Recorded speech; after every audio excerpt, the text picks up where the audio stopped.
Air pollutants are classified as either primary or secondary contaminants.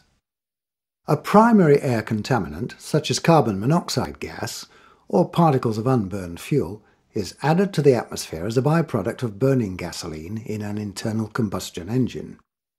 Secondary emissions are emitted as gases and can combine with other airborne substances to form particles once in the atmosphere. Air contaminants can be divided into gases and particulates.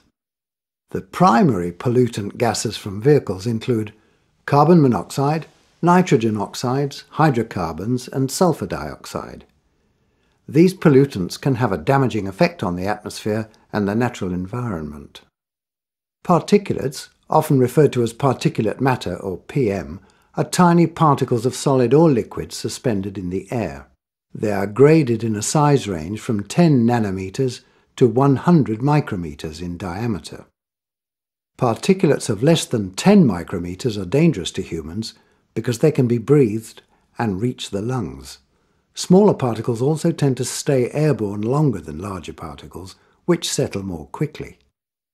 Different countries have recognized the global effects that the continual dispersion of contaminants in the Earth's atmosphere can have.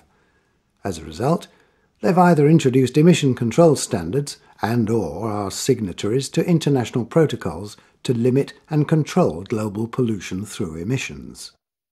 Vehicle manufacturers are required to comply with these standards and are required to ensure that the emissions from the vehicles they produce are strictly limited and have systems incorporated into them that monitor and control such emissions.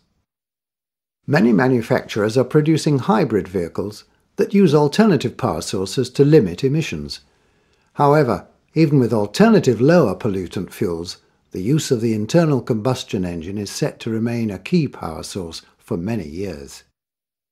As a result, ever stricter emissions control is at the forefront of vehicle design and construction. Typically, the regulated emissions are carbon monoxide, hydrocarbon, nitrogen oxides, and particulate matter. Limit values are normally given in grams per brake horsepower in USA and grams per kilowatt-hour in Europe. These regulations are likely to become progressively more stringent.